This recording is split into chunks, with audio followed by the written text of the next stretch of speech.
بسم اللہ الرحمن الرحیم۔ السلام علیکم ناظرین، پاکستان الیکشن سیل میں خوش آمدید۔ ناظرین، ملک میں 8 فروری کے انتخابات کے بعد جس طریقے سے سیاسی صورتحال تبدیل ہو رہی ہے، پاکستان الیکشن سیل اس سے گاہے بگاہے آپ کو آگاہ کرتا رہتا ہے۔ اب وزیر اعظم کا انتخاب بھی ہو چکا ہے اور صدر مملکت کا بھی انتخاب ہو چکا ہے۔ اس کے بعد جو اگلا اہم ترین مرحلہ جو آن پہنچا ہے وہ ہے جناب سینٹ میں جو انتخابات ہونے جا رہے ہیں ان کا۔ سینٹ چونکہ ایوان بالا کہلاتا ہے، یعنی اپر ہاؤس کہلاتا ہے، اور اب جو سینیٹرز ہیں ان کی مدت مکمل ہو چکی ہے اور سینیٹرز جو ہیں وہ ریٹائر ہو چکے ہیں، یعنی سینٹ کا جو ہاؤس ہے، جو ایوان بالا ہے، وہ اب خالی ہو چکا ہے۔ جو بڑا ایوان ہے وہ خالی ہو چکا ہے اور اس کے انتخابات کا مرحلہ قریب آ پہنچا ہے۔ یہ انتخابات ہونے جا رہے ہیں، اس سے متعلق آج آپ کو تفصیلات سے آگاہ کریں گے۔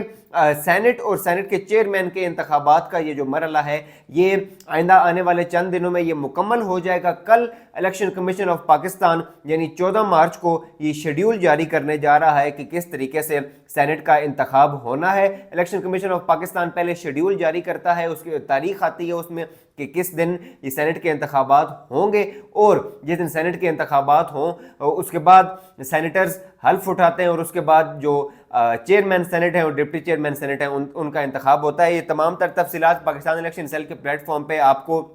ضرور بتائی جائیں گی۔ اب الیکشن کمیشن آف پاکستان چونکہ پاکستان تحریک انصاف کے ساتھ ایک خاص قسم کی خار رکھتا ہے، ایک خاص قسم کا دوغلا پن دکھاتا ہے پاکستان تحریک انصاف کا معاملے میں۔ یہ کیا معاملہ ہے اس سے متعلق بھی آپ کو آگاہ کریں گے، اور الیکشن کمیشن آف پاکستان نے اپنے عملے کے چند جو ہیں اہلکار ہیں، جو چند افراد ہیں، ان کو فارغ کیا ہے، کس بنا پر کیا ہے، کیا وجہ ہے، یہ بھی آپ کو تفصیلات بتانے جا رہے ہیں۔ اور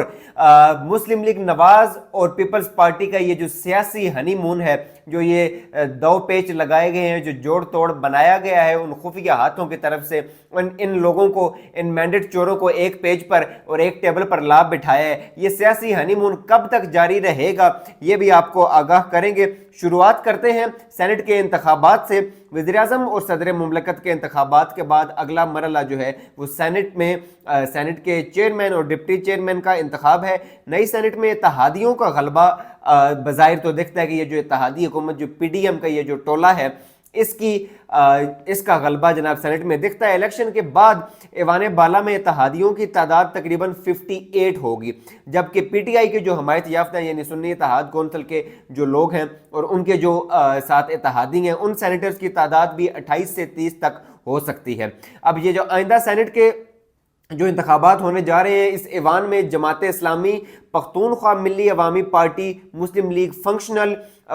ان کی نمائندگی جو ہے وہ ان 3 جماعتوں کی نمائندگی نہیں رہے گی۔ جو 52 سینیٹرز ریٹائر ہوئے ہیں ان میں اتحادی جماعتوں کے سینیٹرز کی تعداد تقریباً 26 ہے، اور اپریل میں جو سینٹ کے انتخابات ہونے جا رہے ہیں وہ 48 نشستوں پر ہوں گے۔ سینٹ انتخابات کے حوالے سے اگر ہم بات کریں سندھ اور بلوچستان کی اور اسلام آباد کی، تو یہاں پر جو اتحادی حکومت ہے ان کی نمبر گیم پوری دکھتی ہے،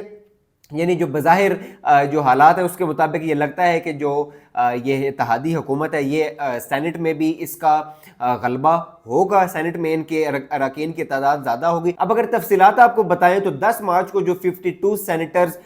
مدت جن کی مکمل ہوئی ہے وہ ریٹائر ہو چکے ہیں، اور ان میں فاٹا کی نشستوں پر 2018 میں جو منتخب ہوئے تھے سینیٹرز، وہ 4 سینیٹرز تھے، وہ بھی ان 52 سینیٹرز میں شامل ہیں۔ اب شمالی علاقہ جات کے پی کے کی صوبائی اسمبلی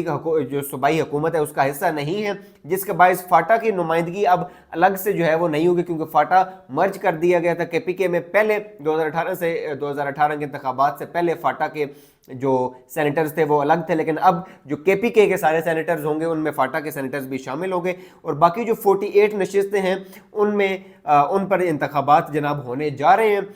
یہ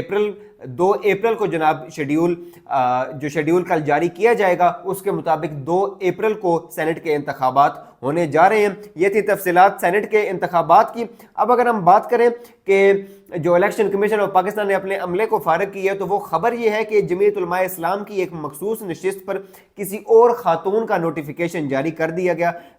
آر او کی جانب سے، اور الیکشن کمیشن نے اس آر او کو، اس متعلقہ آر او کو جناب معطل کر دیا ہے۔ جمعیت علماء اسلام کی جانب سے الیکشن کمیشن میں درخواست دائر کی گئی تھی کہ جس میں انہوں نے موقف اپنایا تھا کہ الیکشن کمیشن نے ہماری مخصوص نشست پر صدف احسان نامی ایک امیدوار تھی ان کی مخصوص نشستوں کے لیے، ان کو وہ نہ پارٹی کا رکن ہے اور نہ ہی ان کا نام جناب فہرست میں شامل ہے۔ اس صدف احسان کا نوٹیفیکیشن جناب الیکشن کمیشن آف پاکستان کے یہ جو متعلقہ عملہ ہے جو RO ہے اس نے جاری کر دیا تھا، اور جمعیت علماء اسلام نے یہ درخواست دائر کی کہ یہ نوٹیفیکیشن منسوخ کیا جائے اور ہنا بی بی کا نوٹیفیکیشن جاری کیا جائے۔ ہنا بی بی جو ہے یہ جمعیت علماء اسلام کی مخصوص نشستوں پر جو لسٹیں جاری کی، جو لسٹیں جمع کروائی گئی تھی اس میں مخصوص نشستوں میں خواتین کی مخصوص نشستوں میں نام شامل تھا ہنا بی بی کا، ان کا نوٹیفیکیشن جاری کرنے کی درخواست کی ہے۔ اور یہ جو اجنبی خاتون ہیں جن کا نام ہم نے آپ کو بتایا ہے کہ صدف احسان، ان کا نوٹیفیکیشن معطل کیا جائے۔ جمعیت علماء اسلام کی درخواست پر الیکشن کمیشن آف پاکستان نے یہ جو متعلقہ ریٹرننگ افسر ہے اس کو معطل کر دیا ہے اور تحقیقات کا حکم دیا ہے کہ کس طریقے سے ایک اجنبی خاتون کا نوٹیفیکیشن جاری کیا جا سکتا ہے کہ جس کا نام بھی اس متعلقہ اس کنسرنڈ پارٹی نے نہیں دیا۔ اس کنسرنڈ پارٹی کی جو ومن کے لیے ریزروڈ سیٹس ہیں جو لسٹ جمع کرائی جاتی ہے اس میں نام ہی شامل نہیں ہے، تو کس طریقے سے RO وہ جاری کر سکتا ہے؟ لہٰذا اس RO کو معطل کر دیا گیا ہے اور اس کے خلاف تحقیقات کا بھی جناب حکم دیا گیا الیکشن کمیشن آف پاکستان کی جانب سے۔ اور جمعیت علماء اسلام نے الیکشن کمیشن میں درخواست دائر کی ہے کہ صدف احسان ان کی امیدوار نہیں ہیں، بلکہ صدف یاسمین نامی ایک، یہاں پہ بڑی دلچسپ صورتحال ہے کہ صدف یاسمین نامی ایک امیدوار ہیں، ان کی کینڈیڈیٹ ہیں جمعیت علماء اسلام کی، وہ اس لسٹ میں شامل ہیں۔ صدف احسان نامی کوئی کینڈیڈیٹ جناب ان کی نہیں ہے جمعیت علماء اسلام کی۔ صدف یاسمین نے الیکشن کمیشن کے پاس کوئی کاغذات نامزدگی جمع نہیں کروائے، یعنی صدف یاسمین نامی ایک خاتون ہیں، وہ جمعیت علماء اسلام کا رکن ہے، لیکن انہوں نے کاغذات نامزدگی جمع ہی نہیں کروائے، اور یہاں پر صدف احسان نامی کسی ایک خاتون کا وہ جاری کر دیا گیا ہے۔ ان کو الیکشن کمیشن آف پاکستان نے تحقیقات کا بھی حکم دیا ہے اس عملے کے خلاف، اس RO کے خلاف کہ جس نے یہ جاری کیا ہے، جس نے نوٹیفیکیشن جاری کی، اور وہ نوٹیفیکیشن جناب آئندہ آنے والے چند دنوں میں جناب لگتا ہے کہ وہ معطل ہو جائے گا۔ الیکشن کمیشن آف پاکستان ایک جانب تو یہ جو غلط طریقے سے RO کی جانب سے جو نوٹیفیکیشن جاری کر دیا گیا اس پر الیکشن کمیشن نے RO کو معطل کر دیا، لیکن دوسری جانب election commission of Pakistan in ROs کو ہیڈ کرنے والا ہے، ان ROs کی پشت پناہی کرنے والا ہے، اور بلکہ کہیں خفیہ ہاتھوں سے شاید احکامات لے کر ان ROs کو آگے احکامات پہنچانے والا ہے کہ جنہوں نے 8 فروری کے انتخابات میں دھاندلی کی اس معاملے پر بالکل الیکشن کمیشن آف پاکستان وہ کہتے ہیں کہ ستو پی کر سو رہا ہے، اس پر کسی قسم کی کوئی پیش رفت نہیں ہے۔ اس کی ایک ہی وجہ ہو سکتی ہے کہ خود ادارہ اس چیز میں ملوث ہے، تبھی وہ اپنے ماتحت لوگوں کو، ماتحت عملے کو جناب ان کے خلاف کسی قسم کی کارروائی نہیں کر رہا، جبکہ بے شمار شکایات ہیں، متعدد شکایات پر جناب الیکشن کمیشن آف پاکستان نے ان کو مسترد کر دیا ہے کہ یہ قابل سماعت نہیں ہے، جبکہ جو عوامی نمائندے ہیں جو فارم 45 کے مطابق جیتے ہوئے ہیں وہ اوریجنل فارم 45 لے کر در بدر گھوم رہے ہیں کہ جناب ہم جیتے ہیں، لیکن الیکشن کمیشن آف پاکستان نے فارم 47 جس طریقے سے جاری کیا وہ تمام تر تفصیلات آپ کے سامنے ہیں۔ دیکھنا یہ ہوگا کہ کیا الیکشن کمیشن آف پاکستان جتنی پھرتی جس نے دکھائی ہے اپنے اس